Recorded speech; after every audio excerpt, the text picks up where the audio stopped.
Is it hot in here or is it just me? What's up, y'all? Welcome back to my channel. I'm so happy to be back with another video. I know I'm late. It's been like 3 months, I think, but I am back, and today I'm gonna talk to you guys about what you should know before joining the army. And I have my little notes here, so we're just gonna go straight into it.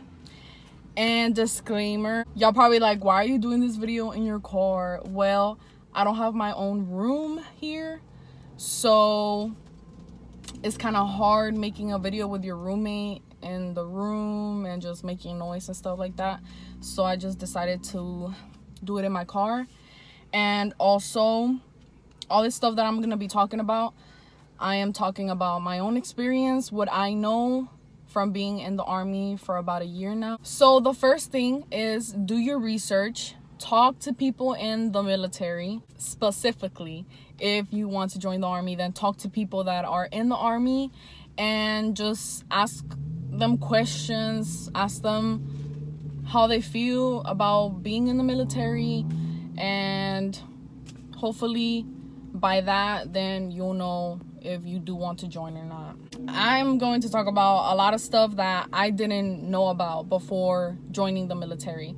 So one of the things, and this is why I am making this video in my car, is the barracks. So the barracks is where you're gonna be living at if you are a single soldier. If you're married, then you can have your house, your apartment, whatever you want.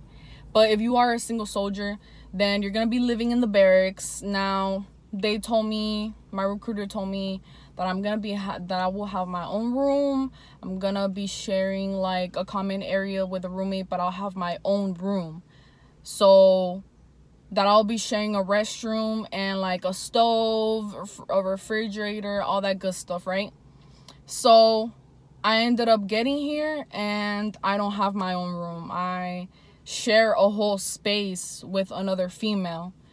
So if I can, by the end of this video, I'll kind of show you guys what it looks like, but it's not what I expected, obviously, and it sucks because you don't have your own privacy. So just so you guys can see, this is what I'm working with. This is my little space over here. I'm sorry if it's dirty or whatever, but this is my space here.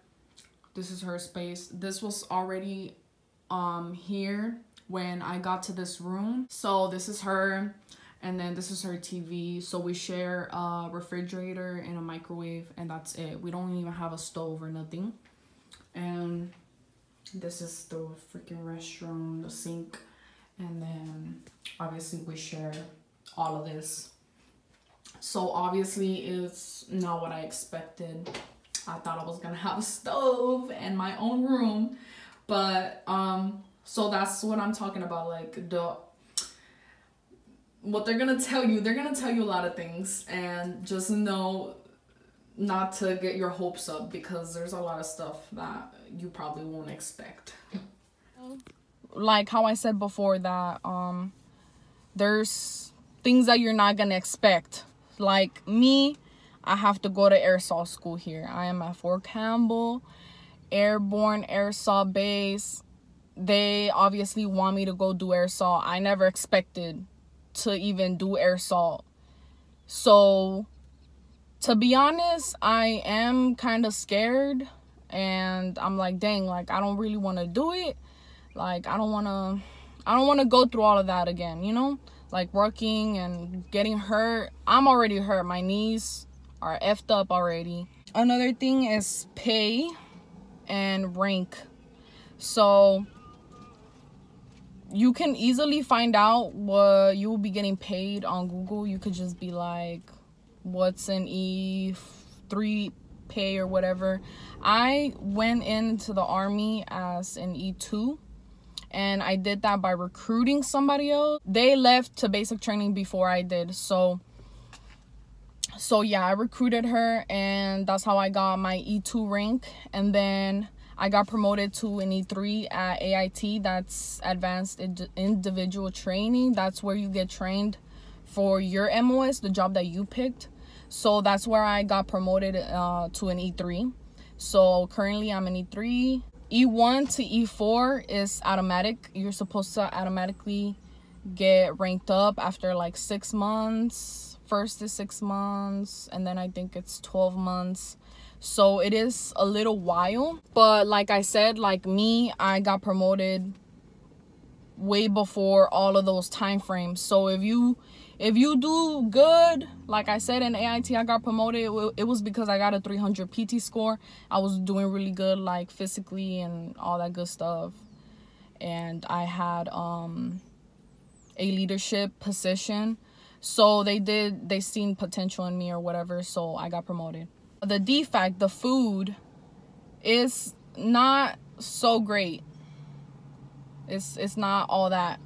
And when I first when I was talking to my recruiter, he said, oh yeah, you're gonna get this card, you go eat breakfast, lunch, dinner, and it's free or whatever. So I was thinking free food, shit, that's good.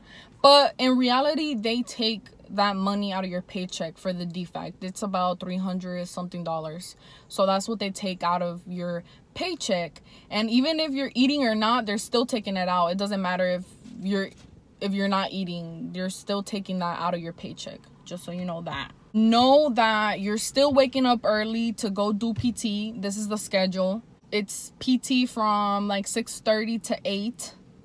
Obviously you have to wake up a little bit earlier. Probably wake up at 5:30.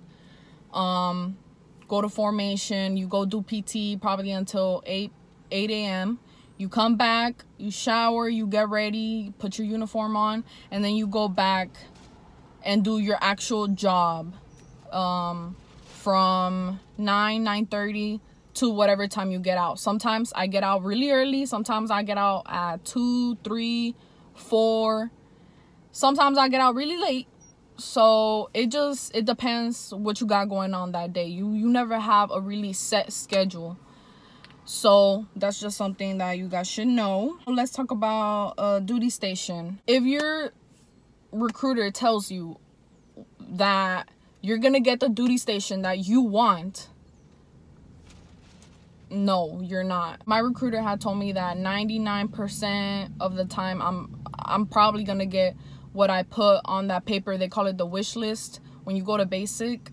And at AIT, you're gonna get a paper and pretty much put what duty stations you want to go to. I never put Kentucky, Fort Campbell, but I am here now. So yeah, I did not pick this duty station at all. So just know that you can get sent anywhere. Even if you don't want to go there, you can get sent there. You can still get deployed even if you don't have a combat job, if you're not an 11 Bravo. I am supply. I'm a 92 Yankee. So I handle supplies for my company, order, go pick up supplies that we order, go do turn-ins, all that good stuff. And obviously any MOS can get deployed. Know that. And it doesn't mean you're going to be out there killing people. And deployment doesn't mean that you're going to go and die.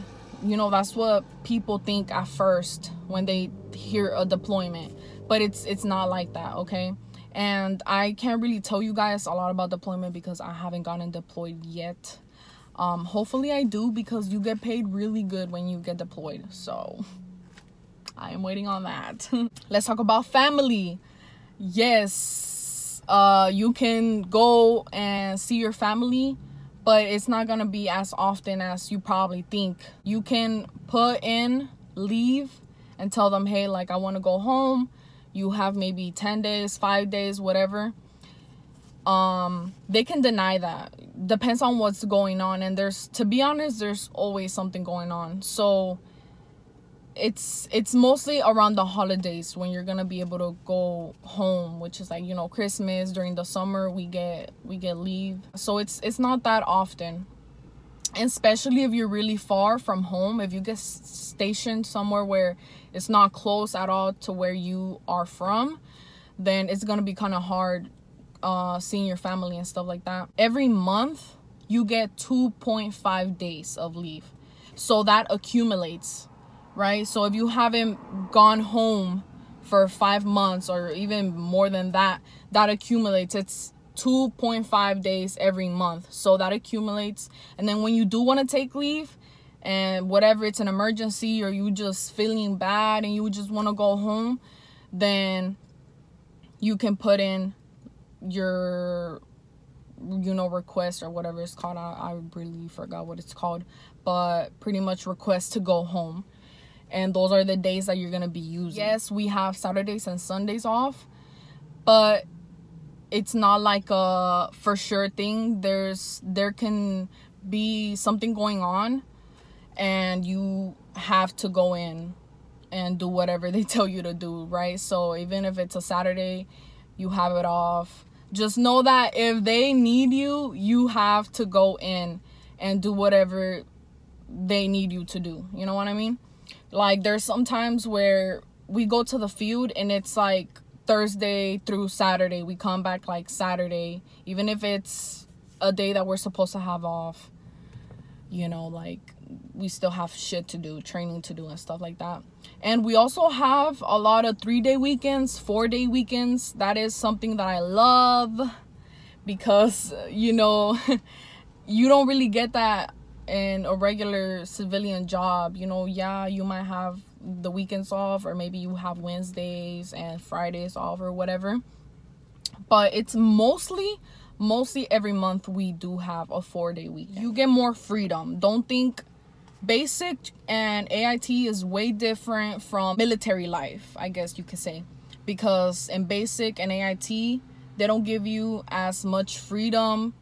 You don't be going out anywhere. And here, when you get to your duty station, it's way different. You go work, you go do PT, you go to your job, you get off. You can get off at 2 p.m. After that, you can go do whatever you want. You could go to the mall, you could go party, you could go drink, and you can come back in the base at any time you want. Just as long as you show up for PT the next day, then you're good. Obviously, if it's a Friday, you don't have work the next day, you can leave, go do whatever you want, go rent a hotel. You don't have to come back in base. As long as you are where you're supposed to be at the right time, at the right place, right uniform, you'll be good. If you do that, you'll be good. Education. So one of the things I thought is I would have a lot of time to take classes, right? Because I joined to study, to have my free college, and to obviously have that experience of just being in the military. You never know if you're gonna have time to study, and sometimes we get off really late. I might not have time to study. Sometimes I do, sometimes I don't. So right now I'm in the process of getting into college, but with this whole coronavirus stuff, everything got canceled, so I'm not able to do anything right now. But I am like really like strict to, I need to study here while I am in, because if not, I feel like I'm gonna waste my time if I get out and with no college. Like, I can't do that. I have to study right now, because that's just how I feel. I feel like I'm gonna be wasting my time if I don't. So just know that it might be hard to study while you're in, because you have a job, you have a full-time job that you have to do. So just keep that in mind if you are joining for education, okay?